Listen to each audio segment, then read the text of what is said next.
El eslabón entre la imagen principal, las necesidades reprimidas y las defensas. Saludos mis muy queridos amigos, Dios los bendiga, Dios bendiga a esta hora. Muchos de mis buenos amigos se encuentran en un estado de lucha interna y crisis en esta etapa específica de su camino y desarrollo.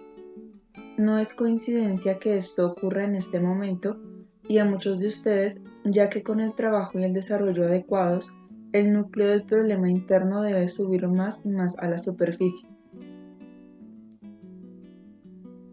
Antes de que se alcance la comprensión general de todo el conflicto interno, inevitablemente sufrirán de depresión y confusión. En el pasado pueden haber reunido una cantidad considerable de percepciones parciales de problemas aislados, pero todavía no han adquirido una comprensión general y concisa de su vida, lo que tiene de problemática y por qué.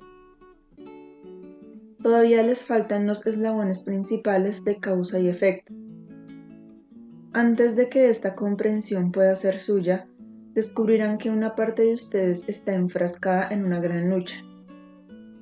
Antes de que toda su vida, con sus realizaciones y frustraciones, pueda adquirir un significado nuevo, no pueden evitar pasar por una confusión renovada, por decirlo así. Esta confusión es lo que más los deprime y el primer paso para remediar la situación es volverse conscientes de exactamente qué los confunde en vez de sentirlo solo vagamente.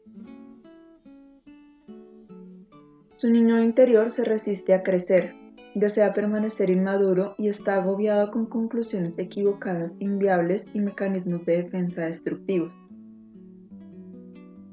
Sin las pseudosoluciones y las defensas, una parte de ustedes se siente perdida y en peligro. Soltar aquello que a ustedes les parece la protección misma que buscan hace que la psique se resista. Sin embargo, estos estados de lucha no se deben enteramente a la resistencia al crecimiento y al cambio, ni al miedo de soltar pautas de conducta familiares, aunque defectuosas. Si todavía se encuentran en un estado que por fuera se parece a la lucha contra el cambio, esto se debe a que se sienten desalentados consigo mismos, con sus aparentes recaídas, ya que no entienden por qué ocurre esto. Las recaídas ocurren no solo porque toma un tiempo considerable formar un hábito nuevo en las reacciones emocionales, sino también porque no pueden formar hábitos nuevos hasta que hayan adquirido una visión y una comprensión más plenas de la totalidad de sus conflictos.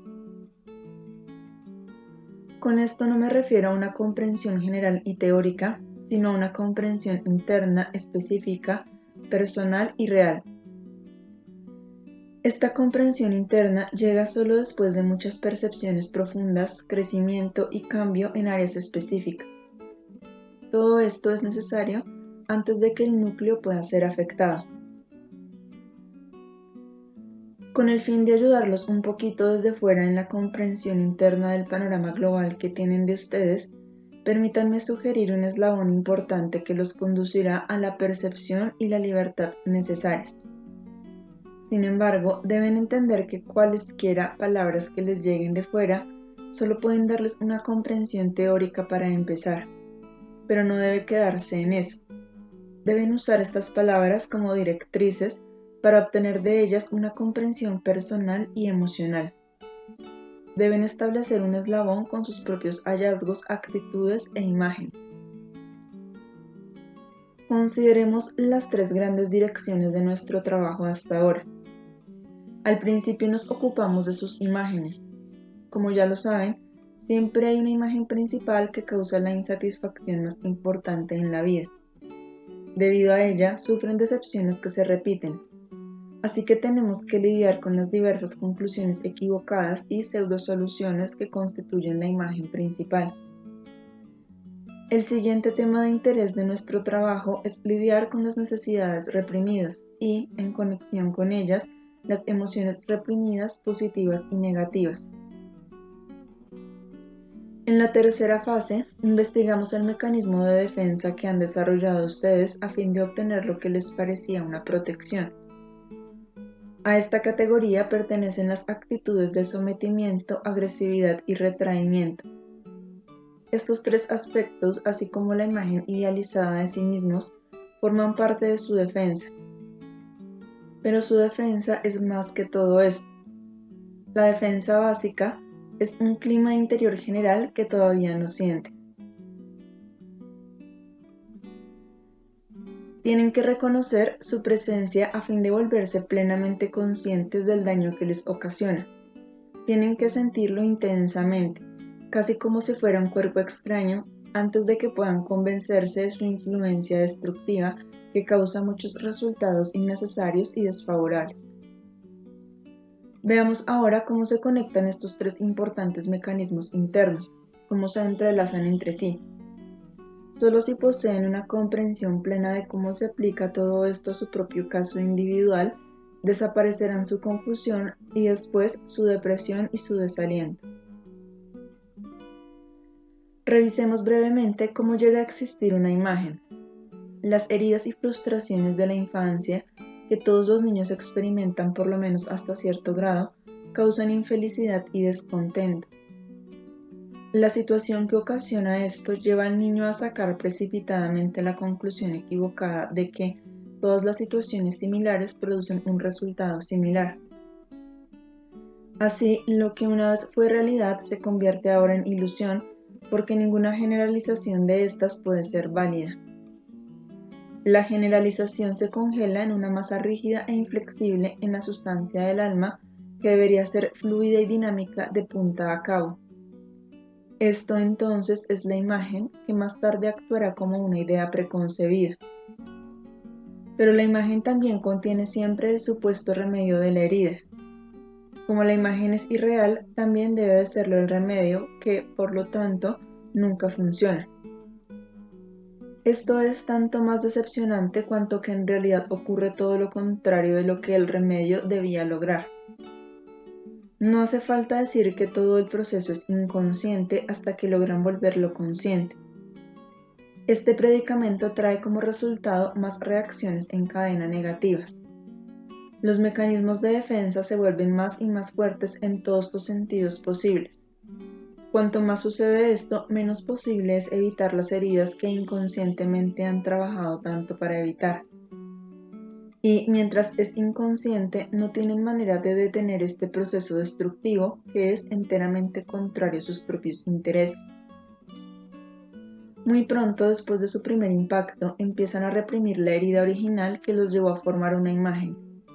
No solo reprimen la herida, de modo que ya no son conscientes de ella y la experimentan solo como un clima vago y general, sino que también reprimen muchas de sus necesidades. Esto sucede porque la experiencia que llevó a la formación de la imagen fue tan dolorosa y humillante que no quisieron enfrentarla. Asimismo, la experiencia los hizo creer que estas necesidades no pueden satisfacerse y por lo tanto creyeron que podían arrancarse las necesidades simplemente no reconociéndolas. Suponen que sus pseudosoluciones les darán la satisfacción sin tener que correr el riesgo de ser lastimados o humillados otra vez. Como esto no puede suceder, sus defensas se vuelven más fuertes y la satisfacción aún menos probable, pero siguen reprimiendo sus necesidades, sus heridas y sus decepciones. Tal vez las experimenten hasta cierto grado, pero rara vez con todo su impacto y casi nunca con la comprensión de lo que realmente les duele y por qué. El patrón repetitivo no solo demuestra que la imagen es correcta, sino también que sus defensas contra ella no funcionan. Esto aumenta el dolor original de la experiencia que los llevó a formar la imagen. Esto es tanto más confuso cuanto que una parte de la imagen funciona. La mejor manera de explicar esto es por medio de un ejemplo. Desde luego, el ejemplo solo puede ser simple, ya que no podemos incluir los muchos efectos secundarios y detalles que son relevantes para una personalidad humana individual. Pero el ejemplo puede aclarar un poco más lo que quiero decir que una descripción en términos abstractos. Supongamos que un niño varón ha tenido una madre cruel, o tal vez ni siquiera realmente cruel, pero así le pareció al niño, porque podría haber sido una mujer inhibida, poco demostrativa o llena de conflictos, y por lo tanto carecía de comprensión e imaginación. En cualquier caso, el niño experimentó una intensa falta de afecto, calor y comprensión. y por lo tanto se sintió frustrada. En una situación como esta, se formará la imagen de que las mujeres son mezquinas, rechazantes e incapaces de dar amor. Por lo tanto, el niño se siente ansioso y angustiado en compañía de las mujeres cuando se vuelve adulto. Puede negar esto hacia afuera, pero si se examinan las emociones, se encontrará la desconfianza. Sin embargo, como la necesidad básica del sexo opuesto y del calor, el amor y el afecto no pueden realmente erradicarse, buscará un remedio contra la imagen. Como dije antes, debido a la premisa irreal de que todas las mujeres son como lo fue su madre, el remedio también debe ser falso e ineficaz. Supongamos también que esta misma madre fue muy exigente en lo que se refiere al trabajo escolar. Esperaba un desempeño alto del niño, y cuando éste tenía éxito, lo aprobaba y lo llenaba de elogios. De este modo, el niño podía experimentar algún tipo de gratificación, con tal de que se esforzara mucho por alcanzar el éxito. Esta situación agregará a la imagen la siguiente conclusión: aunque las mujeres no dan el amor y el consuelo que mi alma ansía, puedo obtener la segunda mejor opción. Puedo tener cierta importancia siendo exitoso en mi trabajo. Huelga decir que estos pensamientos no se ponen en palabras ni siquiera inconscientemente. En el inconsciente del niño no hay una distinción clara entre recibir amor y recibir aprobación. Solo tiene una vaga memoria de que algo favorable ocurría cuando era ambicioso, mientras que, de otro modo, nada favorable sucedía. Cuando llegaba la aprobación, el niño no era consciente de que algo faltaba. Era más bien como un clima interno que le decía que lo que anhelaba podía tenerlo hasta cierto grado si hacía esfuerzos en cierto sentido. La necesidad real de ser amado ya estaba reprimida cuando hizo su aparición la imagen. La imagen principal, en un caso como este, sería: tengo que ser exitoso a fin de ser amado. Y la aprobación de mi trabajo profesional es una y la misma cosa que ser amado. Las imágenes de este tipo son muy frecuentes, pero examinemos ahora un poco más, con nuestra nueva comprensión, lo que esto significa. Debido a esta imagen, si no hay una segunda imagen fuerte que contrarreste la imagen principal, este individuo será realmente muy exitoso. Será ambicioso y usará todos sus recursos para satisfacer las demandas de su imagen de tener éxito y recibir aprobación. Esta demanda de su imagen será satisfecha, pero la demanda subyacente de que la aprobación equivalga al amor no le será cumplida, porque aquí reside la conclusión equivocada. Buscar el éxito no está mal en sí. Puede ser un desperdicio de mucha energía en un aspecto de la vida a expensas de otro, que podría haber sido más importante para la felicidad y la paz. Puede parecer un desequilibrio cuando se consideran la vida entera y sus necesidades, pero en sí no se basa en una suposición equivocada. Por lo tanto, funcionará. La demanda de éxito será satisfecha y traerá aprobación. Independientemente de que el énfasis exagerado traiga o no un desequilibrio a la vida de la persona, en la demanda del éxito mismo no hay un error lógico. Sin embargo, el propósito y la demanda de obtener amor a través del éxito no serán concedidos, porque la aprobación y el amor no son la misma cosa. Creer que es así, consciente o inconscientemente, es un error lógico, un error conceptual y, por lo tanto, no funciona. Al obtener una cosa, no se obtiene la otra. Si efectivamente obtienen amor y éxito, ello se debe a una actitud lógicamente correcta hacia ambas cosas. Así que aquí es donde la imagen no funciona. Por lo tanto, las necesidades constantemente frustradas crecen y se reprimen una y otra vez, porque la personalidad no está dispuesta a enfrentar ni el anhelo ni el dolor de la insatisfacción, ni la conclusión errónea de la imagen. La necesidad insatisfecha de amor, calor, compañía y unión está contenida en la demanda inexpresada de la imagen principal. Aquí pueden ver claramente un eslabón entre esta y las necesidades reprimidas. La necesidad reprimida de amor es, en sí, una necesidad sana y legítima, pero la necesidad de aprobación a expensas de obtener amor es una necesidad malsana. Ahora bien, ¿por qué digo a expensas de? Porque si se concentran en ser exitosos, en impresionar a otros, en recibir admiración, todos los cuales caen en la categoría de aprobación, seguramente seguirán la pauta misma de conducta que alejará el amor de ustedes. Lo que más necesitan, pero de lo que no son conscientes, lo que originalmente los llevó a producir su imagen principal, ahora lo rechazan debido a la conclusión equivocada que se han formado. Si el hombre del ejemplo es amado de todos modos, un poco de investigación demostrará que la persona amorosa no lo ama por los rasgos que están arraigados en la imagen y que le traen el éxito. Ella lo amará porque intuye otra cualidad detrás y aparte de los rasgos que supuestamente hacen que la imagen funcione. Pasemos ahora al siguiente paso, continuando con el mismo ejemplo. Este individuo puede estar consciente de su impulso de buscar el éxito, pero no sabe por qué es tan importante esto, de dónde viene, ni de qué significan realmente la frustración y la necesidad detrás de ello. Por lo tanto, cada vez que cosecha el éxito sin la demanda interior inexpresada de tener amor, no solo sufre una nueva frustración, sino que experimenta de nuevo la misma herida de la infancia, lo que aumenta su inseguridad e inferioridad interiores. Originalmente, dedujo que si hubiera sido más digno de amor, su madre le habría dado más de las cosas que él necesitaba. De niño no pudo discernir que su madre quizás era incapaz de sentir o demostrar amor. Ahora es incapaz de deducir que él mismo renuncia al amor, no porque no sea digno de él, sino porque su defensa contra ser herido es ser arrogante, rechazante, superior y temeroso. Todos estos son rasgos que no inspiran amor.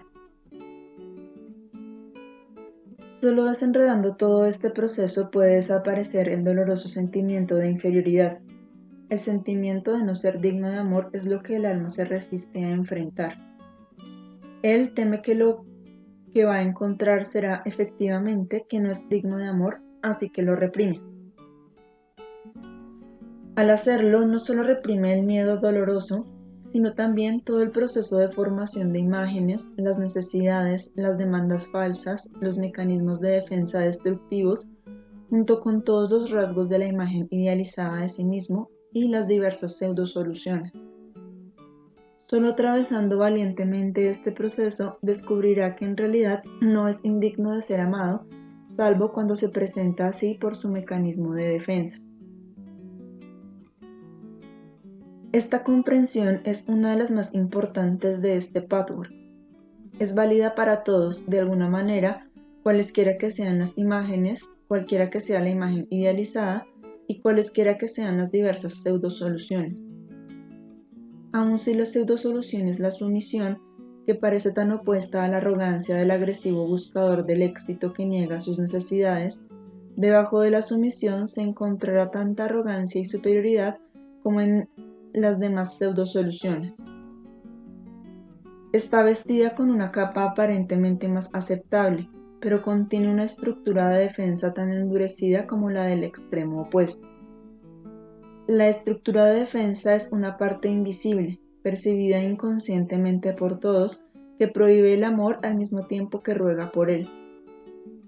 Solo mediante un análisis minucioso de las diversas emociones y sentimientos será claro que el sumiso rechaza tanto como el agresor. La lucha que precede a este importante descubrimiento es muy dura porque los medios mismos que supuestamente atraerán el amor y la aceptación en realidad no los atraen. Por lo tanto, la creencia inconsciente en la propia falta de merecimiento aumenta, lo que resulta aún más difícil de enfrentar.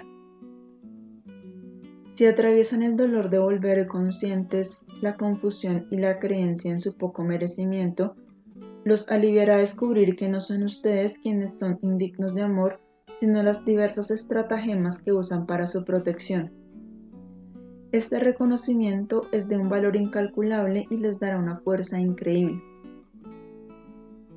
La búsqueda en esta dirección no es fácil. Hay tantos factores, tantos aspectos simultáneamente contradictorios que desenredar y reconocer.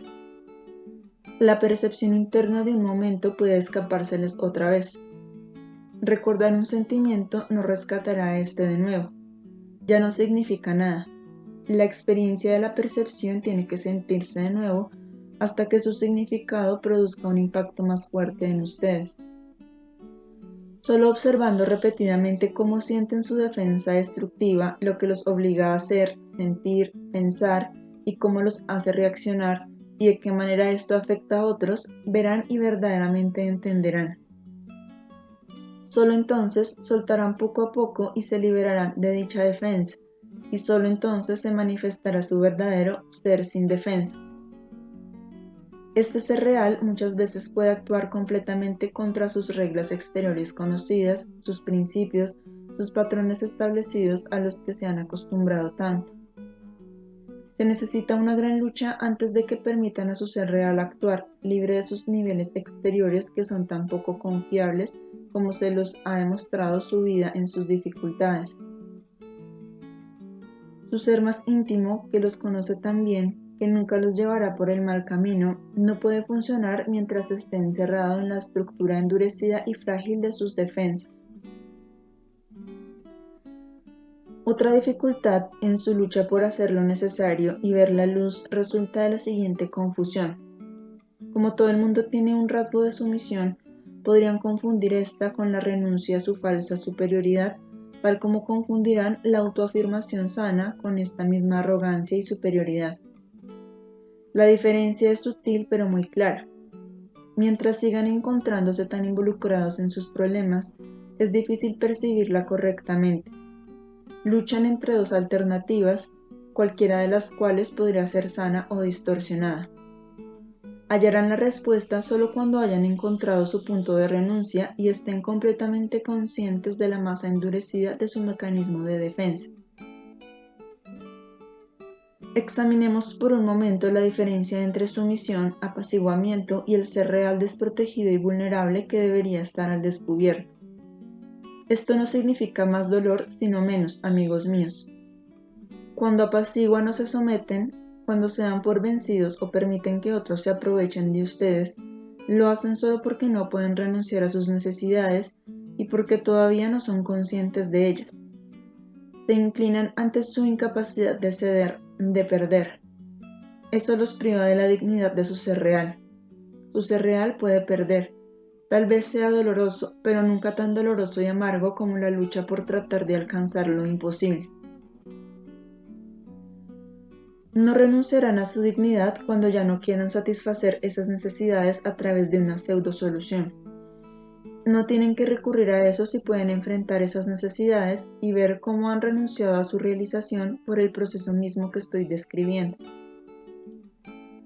Cuanto más fuerte sea su tendencia a someterse, más autodesprecio generarán y, por lo tanto, más fuerte será el jalón hacia la dirección opuesta de la agresividad arrogante y la superioridad. Ya sea que la manifiesten exteriormente o que la contengan por dentro, su agresividad tiene su efecto en otros. Sin embargo, confunden la sumisión con la dignidad que les falta. Su sumisión es el resultado de sus necesidades reprimidas y de su negación y vergüenza de ellas. Su agresividad es una defensa, no tanto contra las heridas exteriores, sino contra su propia sumisión.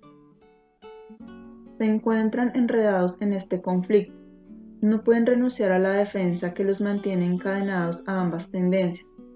O, si están demasiado confundidos entre los dos caminos, pueden recurrir a retirarse de la vida, del amor, de abrirse a la vida y a los demás. De nuevo les digo que no es tanto que se retraigan porque tengan miedo de otros, sino porque no pueden superar el conflicto, atrapados entre las dos actitudes artificialmente construidas que inconscientemente parecían ser la solución alguna vez. Lo que les he dicho ahora no deberían ser meras palabras para ustedes. Mientras lo sean, no les harán ningún bien. Es necesario que empiecen a eslabonar estos elementos, reconsiderando una vez más cuál es su imagen principal. Algunos de ustedes ni siquiera la han encontrado. Si no lo han hecho, consideren su problema principal, su infelicidad, su insatisfacción, y luego procedan a encontrarla. Ahora les será mucho más fácil hacerlo con todo el trabajo preliminar que han realizado. Una vez que vean la imagen principal, determinen la parte que funcionó debido a su premisa en sí correcta. Luego consideren la demanda oculta que no funcionó. Miren las necesidades involucradas en esta imagen. Una vez que reconozcan la imagen con las demandas tanto satisfechas como insatisfechas, sabrán que las necesidades deben estar allí aún antes de que las sientan. Esto les permitirá volverse conscientes de ellas. A su debido tiempo, sentirán intensamente las necesidades reales, así como las sobreimpuestas e irreales. Simultáneamente, entrénense para sentir su muro defensivo. Obsérvenlo en acción, sientan su existencia. Allí está si tan solo le prestan atención. Por último, pero no menos importante, empiecen a notar la diferencia en su comportamiento y reacción cuando sientan en ustedes el muro defensivo y cuando no lo sienten. Esto los hará ver con claridad el efecto que tienen en otros. Si no sienten la diferencia, no pueden conocer el efecto de su defensa. Cuando se den cuenta del efecto que tienen en otros debido a un mecanismo de defensa, podrán cerrar el círculo y reconocer que este muro defensivo trae la insatisfacción misma que querían evitar mediante la conclusión equivocada de su imagen. Aun si conocen su imagen principal, no se beneficiarán realmente de este conocimiento sin los eslabones que acabo de mostrarles. Necesitan el impacto del conocimiento vivo que les permita efectuar un cambio interno. A fin de hacer eso, tienen que ver los eslabones unificadores en su historia interna personal. Si algo no está claro, por favor expongan sus dudas. Pregunta. Sé que en este punto de mi patchwork uso mi mecanismo de defensa y soy consciente de ello. Trato de no exteriorizarlo, así que estoy pasando por una etapa de contener el aliento. No sé cómo continuar. ¿Me puede dar una pista? Respuesta. Te hallas en un estado doloroso porque todavía actúas por obediencia y no por reconocimiento. De alguna manera sabes que la defensa es destructiva en general y obedeces este reconocimiento general, pero todavía no has visto por qué es innecesaria la defensa ni que va en contra de tus intereses. Una vez que hayas alcanzado esta percepción interior, ya no te será difícil prohibirte exteriorizar tu defensa porque ya no tendrás necesidad de ella. El hecho de que estés suspendido, por decirlo así, en el estado que describes, se debe a tu persistente convicción interna de que aún necesitas la defensa. Por lo tanto, ahora se vuelve imperativo que encuentres por qué crees que la necesitas. Sientes una angustia tremenda de que sin ella te verías amenazado o aniquilado. Haz consciente lo que temes que pasaría sin esta defensa.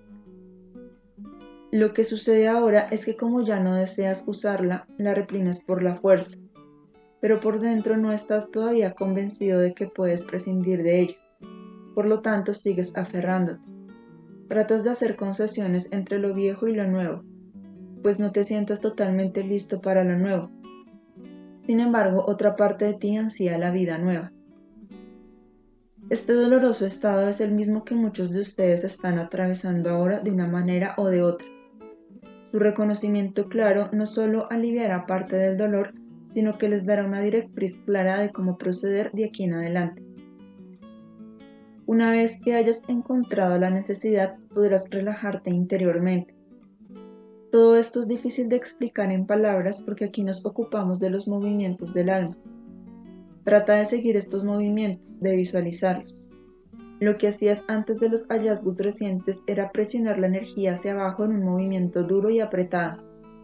Luego, cuando la presión era demasiada, la dispersabas hacia afuera, pero todavía con un movimiento apretado y tenso. Ambos movimientos eran tensos y apretados, el que presionaba hacia abajo y el que salía disparado. La tercera alternativa, después de entender lo superflua que es esta medida protectora, aparte de su destructividad, será que relajes la masa endurecida de energía. Así se disolverá, y el relajamiento te traerá entonces el alivio y la liberación que son constructivos y significativos. El movimiento de atacar también te traía un alivio momentáneo, pero a la larga era destructivo. Las primeras veces que trates de prescindir del muro endurecido, del movimiento apretado, ya sea presionando hacia abajo o empujando hacia afuera, podrías sentir que estás cayendo en un abismo. Te sentirás indefenso, mientras que antes tu fortaleza, tu punto de seguridad, era la más endurecida de tu defensa, que necesita cualquiera de los dos movimientos duros. Sin ella te sentías vulnerable, expuesto al ataque. Si te das cuenta de que esto es un error, serás capaz de suavizar la masa dura. Ahora estás tratando de retenerla sin represión. Pero en vez de retenerla, tienes que disolverla mediante este proceso relajante y suavizante. Para poder hacerlo, tienes que preguntarte a tus emociones, no a tu cerebro, lo siguiente: ¿de qué tengo miedo sin la defensa? Encuentra la respuesta. A partir de ahí seguirás avanzando. Pregunta: tengo muchos de los síntomas que usted explicó aquí. Por una parte estoy asustado y por la otra siento una paz interior, así que no sé qué hacer. Me siento de las dos maneras, muchas veces al mismo tiempo. Puedo traducir mis emociones muy bien, pero aún necesito ayuda a este respecto. Pienso que una parte de mi problema es que hay demasiada pasividad en mí y eso genera cierto miedo también. Respuesta: solo puedo repetir lo que te he dicho muchas veces antes. Ahora has llegado a un punto en el que, finalmente, una parte de ti empieza a querer dejar de ser niño. Cuando este movimiento es predominante, sientes la paz que describes. Por otra parte, un aspecto de ti todavía se aferra frenéticamente a la niñez y teme la adultez con sus responsabilidades y lo que a ti te parece actividad. La lucha está llegando ahora a un punto decisivo. Tu protección y tu defensa residen en retener la niñez y, como dije, una parte de ti tiene miedo de renunciar a la protección. Para ti, la pregunta clave en este momento es: ¿por qué tengo miedo de dejar de ser niño? La paz interior es el resultado de tu trabajo que, al menos en parte, te ha preparado para renunciar a la niñez.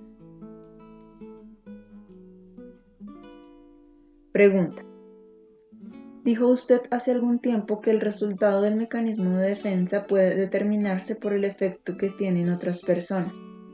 No sé si entiendo eso correctamente, pero en ocasiones siento que mi mecanismo de defensa es perfecto y que el efecto que tiene en la otra persona es maravilloso. Respuesta: ¿el efecto es maravilloso para los que realmente quieres o para los que crees que quieres? Pregunta: para lo que creo que quiero. Si pongo en movimiento una defensa para evitar que las personas se metan en mis asuntos, se sienten muy felices, todo el mundo está feliz, así que no es la otra persona la que reacciona mal a mi mecanismo de defensa. Respuesta: en primer lugar, por fuera puedes estar satisfecho del resultado, pero pasas por alto las inevitables consecuencias que distan de hacerte feliz. Y aun si a los otros no parece importarles cómo los afecta la defensa específica en la que piensas, esta tiene resultados adversos para ti, te des cuenta de esto ahora o no. Solo una mayor comprensión de ti mismo te dará claridad. Tal vez pienses en un aspecto separado, aislado, mientras que yo hablo de la totalidad, con todos sus resultados, de los que no tienes todavía ni idea. Esto es algo de lo que uno se vuelve consciente gradualmente después de mucho trabajo. Además, lo que puede pasar aquí es precisamente de lo que hablé en esta conferencia. Estás consciente de una parte de la demanda de tu imagen que es realizable porque en sí no se basa en una suposición errónea, pero todavía no conoces la demanda subyacente que te deja insatisfecho. Encuentra la demanda y el deseo no pronunciados, la necesidad reprimida que has descuidado, y verás cómo tu mecanismo de defensa impide el logro de tus más profundas metas y deseos. Entenderás cómo te inhibes para no sacar todo lo que todavía está latente en ti, todo tu potencial que no puede desarrollarse con el mecanismo de defensa que piensas que te funciona tan bien. Pregunta. ¿Podría darnos también un ejemplo de cómo renunciar a una necesidad, como lo indicó tan claramente con el ejemplo de cómo satisfacer las necesidades reales? Respuesta. Tomemos el caso que usé esta noche. La necesidad real de esta persona es ser amada y amar, tener una relación real y significativa. Él no es consciente de esta necesidad. Las experiencias infantiles con su efecto en este hombre en particular han impedido el desarrollo de la personalidad que traería consigo la realización. Ha reprimido el conocimiento de esta necesidad. En vez de ello persigue el éxito, la aprobación y la impresión que puede producir en los demás. Esta entonces se ha convertido en una necesidad falsa sobreimpuesta que tapa la necesidad real. Para empezar, no sería plenamente consciente de su necesidad de aprobación. Pero supongamos que esta persona sigue un camino como el nuestro. Primero tomará conciencia de su tremendo impulso de alcanzar el éxito que rebasa la explicación racional que él da.